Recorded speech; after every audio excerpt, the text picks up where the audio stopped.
चंदनपुर नाम का एक छोटा सा गांव था। उस गांव के मुखिया का नाम सत्या चौधरी था। सत्या चौधरी अपनी बीवी मालती, बेटी रोशनी और अपनी माँ के साथ रहते थे। मालती घर की देखभाल करती थी। रोशनी बहुत ही चुलबुली और हंसमुख लड़की थी। रोशनी अपने कॉलेज में फर्स्ट आती थी। सुबह का समय था। रोशनी कॉलेज जाने के लिए निकलती है। रोशनी बेटा, जी पापा। कॉलेज जा रही हो? जी ध्यान से जाना बेटा। और ध्यान से जाऊंगी। अब मैं बड़ी हो चुकी हूँ। आप लोग मेरी चिंता करना छोड़ दीजिए। दोनों एक दूसरे को देखकर हंसने लगते हैं। एक दिन रोशनी की माँ मालती की तबीयत अचानक से खराब हो जाती है। उन्हें लगातार छींके और खांसी आने लगती है। परिवार के सभी लोगों को शक होने लगता है कि कहीं मालती भी उसी महामारी का शिकार तो नहीं हो गई जिससे पूरा देश जूझ रहा है। परिवार के सभी लोग आपसी सहमति से मालती को घर से बाहर किसी अच्छे क्वारंटीन सेंटर भेजने की व्यवस्था करते हैं ताकि यह महामारी परिवार के किसी और व्यक्ति को ना हो जाए। मालती पहले क्वारंटीन सेंटर जाने के लिए आनाकानी करती है, पर बाद में सत्या के जिद करने पर वह मान जाती है। एक दिन की बात है, रोज सुबह की तरह आज भी चौधरी जी के घर के बाहर भीड़ लगी हुई थी। पर आज लोग अपनी अपनी समस्या लेकर नहीं आए थे, बल्कि चौधरी साहब की बीवी मालती के गुजर जाने का दुख मना रहे थे। रोशनी का रो रो कर बुरा हाल था। गांव के लोग आ जा रहे थे। मालती भाभी कितनी अच्छी थी। बहुत बुरा हुआ भाई, बहुत बुरा हुआ। सही कह रहे हो भाई, इनके घर पर तो दुखों का पहाड़ ही टूट पड़ा है। आज मालती को मरे 6 महीने बीत चुके थे। माँ सत्या को दूसरी शादी करने को कहती रहती थी, पर सत्या मना कर देता था। रोशनी भी शांत रहने लगी थी। वो अब पहले की तरह हंसती बोलती नहीं थी। रोज की तरह आज भी रोशनी कॉलेज जाने के लिए तैयार हो रही थी और अपनी माँ को बहुत याद कर रही थी कि किस तरह कॉलेज जाते वक्त माँ उसे खाने का डब्बा देती थी, किस तरह वो माँ को कॉलेज की बातें बताती थी। यह सब याद करके रोशनी रोने लगती है। एक दिन की बात है, सत्या अपने घर में बाहर बैठकर कुछ काम कर रहे थे। तभी वहाँ रोशनी के कॉलेज के प्रिंसिपल साहब आते हैं। नमस्ते प्रिंसिपल साहब, बताइए कैसे आना हुआ? वो मैं आपसे रोशनी के बारे में कुछ बात करने आया हूँ। क्या हुआ रोशनी को? सब ठीक तो है ना? जी ठीक तो नहीं है। आजकल रोशनी पढ़ाई पर बिल्कुल ध्यान नहीं दे रही। उसके परीक्षा में भी अच्छे नंबर नहीं आ रहे। वो पूरा दिन उदास और खोई खोई रहती है। मुझे लगा आपको एक बार बता दूं। आपको तो पता है कि रोशनी की माँ को गुजरे कुछ ही महीने हुए हैं। शायद तभी वो इतना परेशान रहती है। प्रिंसिपल साहब सही कह रहे हैं। मुझे भी रोशनी कुछ दिन से ज्यादा परेशान और उदास लग रही है। घर में इतना सब हो रहा है और मुझे कोई खबर ही नहीं।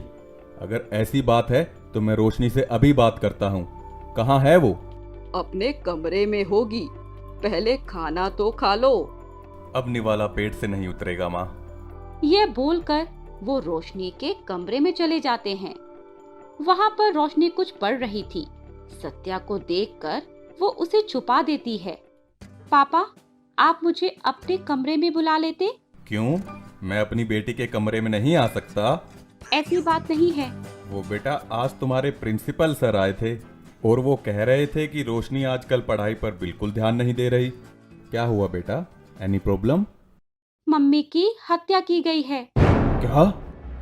पापा, मुझे लगता है कि मम्मी की मृत्यु उस बीमारी से नहीं हुई, बल्कि उनकी हत्या की गई है। नहीं बेटा, तुम्हें जरूर कोई गलतफहमी हुई होगी। आप मेरी बात को समझ क्यों नहीं रहे? मैं जो बोल रही हूँ वो सच है।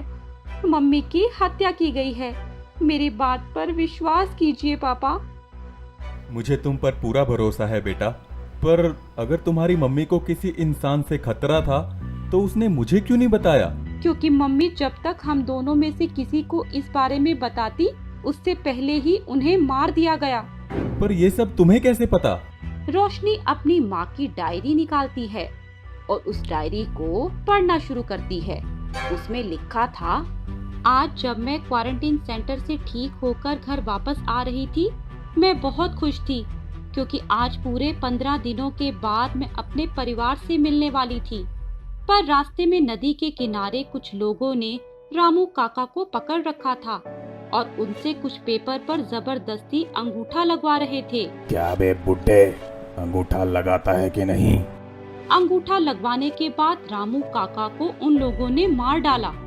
रामू काका को मारने वाले कोई और नहीं बल्कि उनके अपने बच्चे ही हैं। उन लोगों ने मुझे देख लिया है। उस वक्त तो मैं किसी तरह जान बचाकर भाग आई, पर मुझे डर है कि वे लोग मुझे मार ना दें। ये बात मैं चौधरी साहब को बताकर रामू काका के अपराधियों को सजा दिलवाऊंगी। सत्या यह सुनकर हैरान था। सत्या को याद आता है कि मालती उसे कुछ कहना चाहती थी, पर वही बात को टाल देता था। ये मैंने क्या किया? वो मुझे यही बताना चाह रही थी और मैं था कि उसकी बात ही नहीं सुन रहा था। इसलिए तो वो अकेले घर से बाहर नहीं जाना चाहती थी, पर मैंने उसे जबरदस्ती भेज दिया। सारी गलती मेरी है, सारी गलती मेरी है। सत्या और रोशनी दोनों सुबह पुलिस के पास जाते हैं और पुलिस को मालती की डायरी को दिखाकर सारी बात बताते हैं।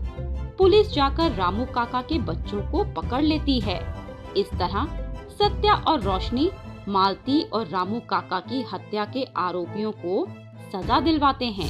टेक्नोपुर शहर में सचिन नाम का एक लड़का घर पर वाईफाई लगाने का काम करता था। सचिन के वाईफाई का नाम था मॉन्स्टर नेट। उसी शहर में विक्की नाम का एक लड़का रहता था जिसकी अभी अभी शादी हुई थी। उसकी पत्नी का नाम था शीला। विक्की कपड़े बेचने का काम करता था, लेकिन अभी कुछ दिनों से उसकी दुकान अच्छी नहीं चल रही थी। एक दिन वह अपनी पत्नी से कहता है, मुझे समझ नहीं आ रहा कि क्या करूं। कपड़े के बिजनेस में तो प्रॉफिट भी नहीं हो रहा और ऊपर से दिन भर दिन इनकम गिरती जा रही है। और हाँ, अगले महीने तो खाने का खर्चा भी नहीं निकल पाएगा। मैंने हिस्ट्री से बीए कर रखा है, मैं इतिहास पढ़ा सकती हूँ। बस घर में वाईफाई लगवा दीजिए, फिर मैं अपना यूट्यूब चैनल खोलकर लोगों को पढ़ाना शुरू कर देती हूँ। अरे बाबा, पर वाईफाई लगेगा कैसे? अरे वे लड़का है ना, सचिन मॉन्स्टर नेट वाला, उसी के पास जाओ। अच्छा, तुम उसे कैसे जानती हो? अरे वे रोजाना गली में आवाज लगाता है, वाईफाई लगवा लो, वाईफाई लगवा लो। विक्की अगले दिन सचिन को अपने घर बुलाकर लाता है और मॉन्स्टर नेट वाईफाई लगवा लेता है। वैसे तो शीला वाईफाई बंद करके सोती थी, पर एक दिन वाईफाई का स्विच खुला रह जाता है। वाईफाई की किरणों से एक चुड़ैल प्रकट होती है।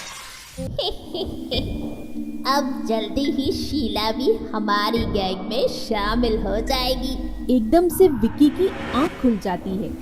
वह चुड़ैल को हंसते हुए देखता है। शीला, शीला उठो, देखो हमारे घर पर चुड़ैल आ गई है। क्या हुआ? इतनी रात में क्यों जाग रहे हो? हमारे घर पर चुड़ैल आई थी, वो यहीं पर खड़ी थी हमारे पास में। मुझे तो यहाँ कोई चुड़ैल नहीं दिख रही। तुम्हें जरूर कोई बुरा सपना आया होगा। सो जाओ चुपचाप, मुझे परेशान मत करो, वरना कल सुबह ब्रेकफास्ट बनाकर नहीं दूंगी। अगले दिन जब विक्की सोकर उठता है तो वह देखता है कि शीला उसके आसपास नहीं है। किचन से भयानक आवाजें आ रही होती हैं। विक्की किचन की तरफ जाता है, फिर देखता है कि शीला चुड़ैल बन चुकी है। अरे विक्की बाबू, उठ गए? अब मैं तुम्हारा खून पीऊंगी। विक्की अपने घर से बाहर भागता है और शहर वालों को बुलाता है।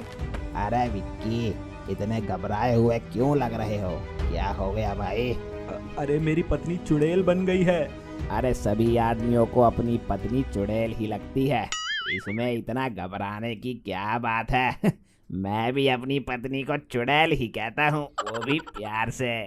अरे ये मजाक का टाइम नहीं है, मेरी पत्नी असलियत में चुड़ैल बन गई है। विक्की शहर वालों के साथ अपने घर जाता है। अरे तुम कहाँ चले गए थे?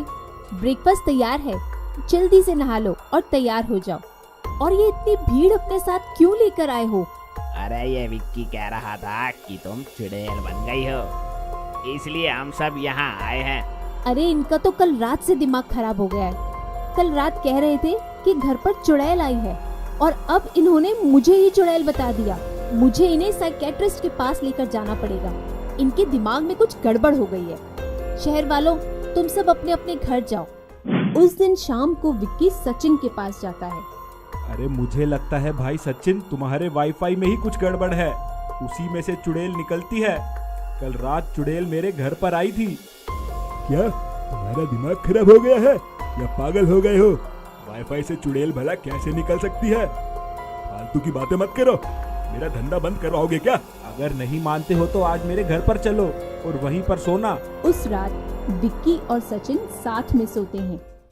रात में 2 बजे दोनों को भयानक आवाजें सुनाई देती हैं। उठो सचिन उठो, चलो किचन में चलकर देखते हैं, वहाँ से आवाजें आ रही हैं। सुन रही शीला, अब तू हमारे ही ग्रुप की मेंबर है। एक दिन रात को तू अपने घर पर शहर की सभी औरतों को बुलाना और किट्टी पार्टी देना। वाईफाई खुला छोड़ देना, फिर मैं भी सभी औरतों को चुड़ैल बना दूंगी और इस टेक्नोपुर शहर पर हम चुड़ैलों का राज होगा। हम शहर के सारे आदमियों को नौकर बनाकर रखेंगे और उनसे खाना बनवाएंगे, झाड़ू पोछा करवाएंगे, बर्तन भी धुलवाएंगे। तभी विक्की बोल पड़ता है। नहीं शीला, तुम इस चुड़ैल की बातों में मत आना। अरे ये दोनों नाच पिटे हमारी बातें सुन रहे हैं। पकड़ो इन दोनों को, अभी इनके बाल नोच कर खाते हैं। चुड़ैलें विक्की और सचिन के पीछे पड़ जाती हैं। अरे भागो यार, भागो भागो। दोनों गली में भागते हैं, लेकिन चुड़ैलें उनका गली में भी पीछा करती हैं। अरे ये तुम्हारे वाईफाई में चुड़ैल कहाँ से घुस गई? अब तो यह हमारा पीछा नहीं छोड़ेगी। जल्दी से कुछ सोचो, वरना यह जरूर हमारे बाल नोच देगी। अरे गली नंबर 5 में टेक्नो बाबा रहते हैं, वह हमारी समस्या सुलझा सकते हैं। गली नंबर 5 की तरफ भागो, अरे भागो। अरे टेक्नो बाबा, जल्दी दरवाजा खोलिए, वाईफाई की चुड़ैल हमारे पीछे पड़ गई है। अरे क्या हुआ, इतनी रात को क्यों आए हो? अरे मेरे वाईफाई में चुड़ैल घुस गई है। वह वाईफाई के नेटवर्क से शहर की सभी औरतों को चुड़ैल बना देना चाहती है और हम पुरुषों को गुलाम बना लेना चाहती है। अच्छा सुनो, अपने वाईफाई का पासवर्ड बताओ। सचिन अपने वाईफाई का पासवर्ड बताता है। फिर टेक्नो बाबा अपनी टेक्नोलॉजिकल शक्तियों से चेक करते हैं। तुम्हारा वाईफाई चुड़ैल ने हैक कर लिया है। अगर तुम उससे छुटकारा पाना चाहते हो तो जल्दी अपनी दुकान पर जाओ और वाईफाई को डंडा मारकर तोड़ दो, तभी वह चुड़ैल मरेगी। सचिन और विक्की दुकान की तरफ भागते हैं। चुड़ैलें भी उनके पीछे जाती हैं। सचिन डंडा उठाता है और वाईफाई राउटर में मारता है। राउटर के टूटते ही चुड़ैलें मर जाती हैं और विक्की की पत्नी भी सही हो जाती है। अरे मैं यहाँ क्या कर रही हूँ? तुम चुड़ैल बन गई थी, तुम्हें कुछ भी ध्यान नहीं है। चलो घर चलो, मैं तुम्हें पूरी कहानी बताता हूँ। अगर आपको ये वीडियो पसंद आया हो तो इसे लाइक कीजिए, चैनल सब्सक्राइब कीजिए और कमेंट करके बताइए कि भविष्य में आप कौन सी कहानी देखना पसंद करेंगे।